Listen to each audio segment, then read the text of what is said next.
Join us live Sunday night, May 12th, as we interview Stephen Reichlin. That is Sunday night, May 12th from 6 to 7 p.m., and we will see you then. So with the prices of just about everything going through the roof, I thought it would be fun to put together a menu that would feed a family of 4 on a classic summer barbecue night. So basically what I did is I reached out to my local Wild Fork and to see if they wanted to team up into something like this.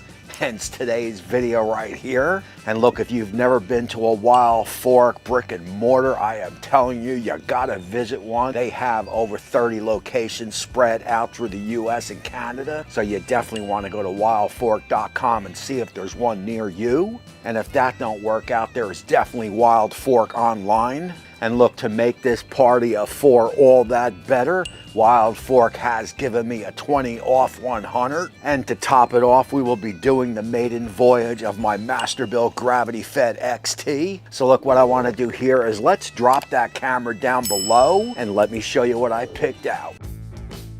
All right, so here is what I picked out. Let's take a look at today's menu. We are gonna have some ribs in there at $2.18 per pound. You are looking at about $13.47. From there, we grab the corn souffle at $7.98. How about some gratins at $6.48? And we cannot forget the kiddos with some lava cake at $5.98. For a grand total of $33.91. So look, what I want to do here is let's turn our attention to the board, turn that clock back, because we have a little bit of prep work to do. So as we get started here, keep in mind that full racks of spare ribs is going to be your cheaper option, and it is also going to give you the most meat, go figure.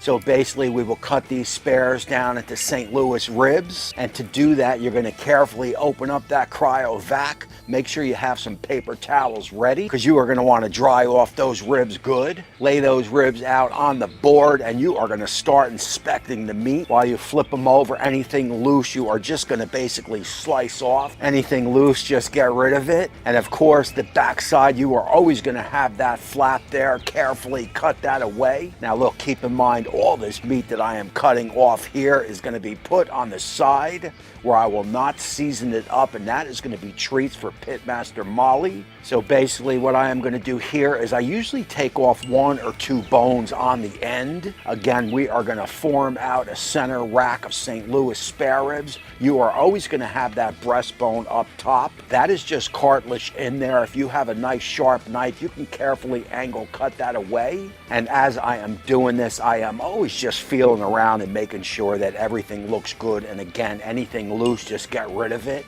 At that point, from the backside, feel for the tallest bone. Make a line right across and just cut straight across. That is a center cut of St. Louis ribs. And of course, once you have squared off the ribs, it is time to deal with that membrane. Now look, there are 2 rules of thought. You could pull it if you like, or just score it as I am doing here. Either way, it really doesn't matter. So look, once we get those ribs all cleaned up, we will put those to side, and it is time to mix up a custom rub.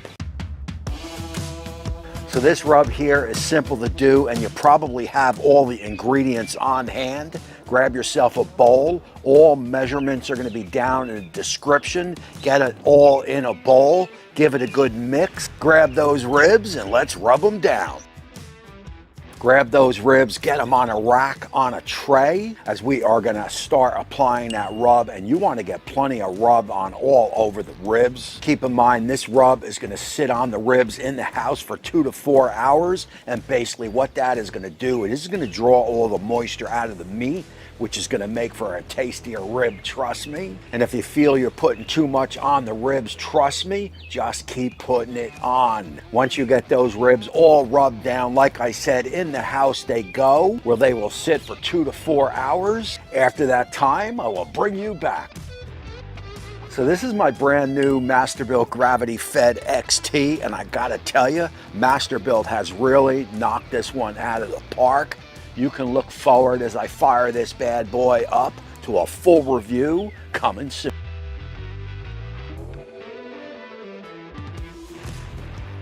So after that 2 to 4 hour wait, and once your pit hits that 275 Fahrenheit, it is time to get the ribs on. Now look, anytime I am doing a long smoke like this, and it'll be about 4 to 5 hours or so, I always go that middle to the upper rack, and that's exactly where we are gonna go today. Now look, when you get those ribs on the pit, you wanna scrunch them together. You don't wanna put them on where they are kind of horseshoed up. Scrunch that meat together, get them nice and straight. That is exactly how the ribs will cook. So basically here, 275, we will run them for 2 hours without even checking. After that time, I will bring you guys back.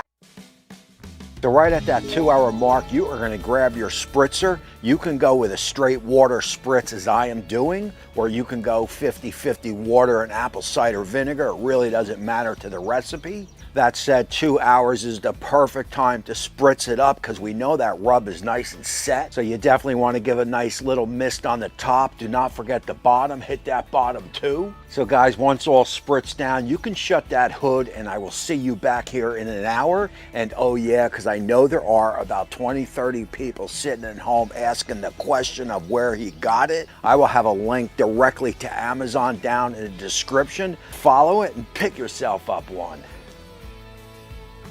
So right at that 3 hour mark, it is time to check the ribs, and I can tell you from experience that by now you are in the stall and you are ready to move on to the next step. When I say in the stall, I mean you are going to be about 160 to 170, and we will take a look at that in a bit. But I got to tell you, man, the color of these ribs looks absolutely incredible. I mean, I am digging that cherry look. So we will get the ribs out onto the board, and if I hadn't mentioned it to you, we are gonna boat the ribs. If you never boated before, it is definitely a way you wanna check out. I had stopped wrapping my ribs and also stopped wrapping briskets, and I only boat now, and my results have definitely been improved, so that is what I am gonna stick to. And basically to do this, I've got 2 sheets of heavy duty foil. I'll get the ribs directly into the center. Again, look at the color. And from there, you're gonna wanna wrap that foil under the ribs. So you don't wanna fold up, you wanna fold under and create a nice little pocket for your ribs. And that basically is just gonna protect the edges. And also what I like to do is just hit them with a little bit of mist on the top. From there, there is nothing to do but get them back in the pit. And again, we are just gonna run it at 275.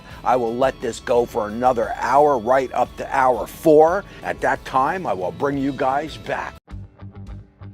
So just like that, we have reached that 4 hour mark, and I could tell you 4 hours at 275 boated is gonna get you about that 200, which is where you need to be. And again, I am definitely excited about the color. Now that next step is gonna involve your favorite sauce and also a little bit of butter. I will get 4 slices of butter and just kind of lay them along the top. I've also got my favorite barbecue sauce. This is a raspberry chipotle barbecue sauce. If you don't have this, no big deal. Just grab your favorite sauce, because once buttered, you want to lay that sauce right on top. Don't over sauce it, just get enough to cover, and grab yourself a little bit of brush and just kind of paint it on. At that point, we are almost home. Just leave that pit at that 275, or you can bump it up to 300, because we are going to let these go for about another 15 minutes or so. At that time, I will bring you guys back and we will get the ribs off.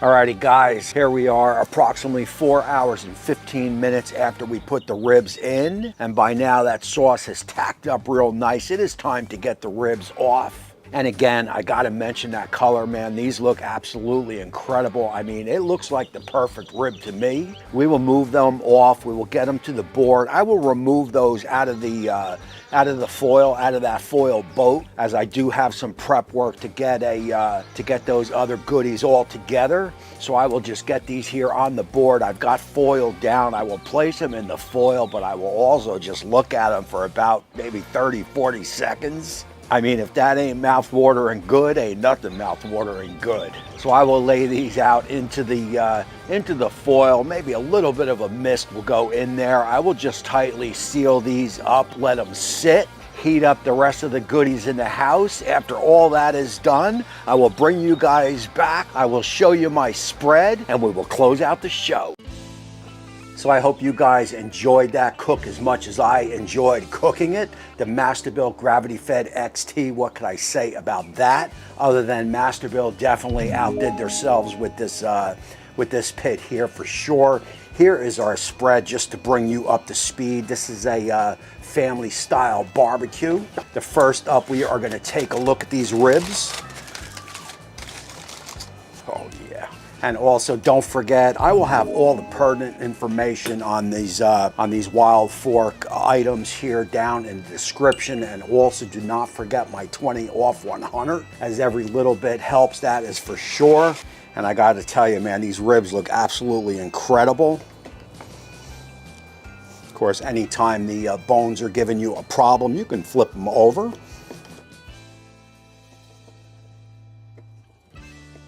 I mean, guys, that is a juicy, good-looking rib here. There is no doubt about it. I want to set up the plate, so just bear with me here for a second. So guys, right here, this is summertime barbecue on a budget. Again, remember, all information is down in the description. We've got our ribs, we've got our lava cake, we've got some corn, and we've also got those broccoli cheese gratins right here. Let's go in, let's get that taste test. That's amazing. I mean, especially if you like corn, man, that is a home run, man. Cheers. I tell you, man, that's freaking pretty good. We got a nice little smoke ring happening on these ribs. Let me go in and cheers. So guys, with this boat method, you are gonna get a little bit of a bite, man. They're not gonna fall off the bone like a 3-2-1 if you were gonna wrap them. You're gonna get a nice bite, man. That is perfect for me. And last but not least, I mean, come on, man. Chocolate lava cake is happening.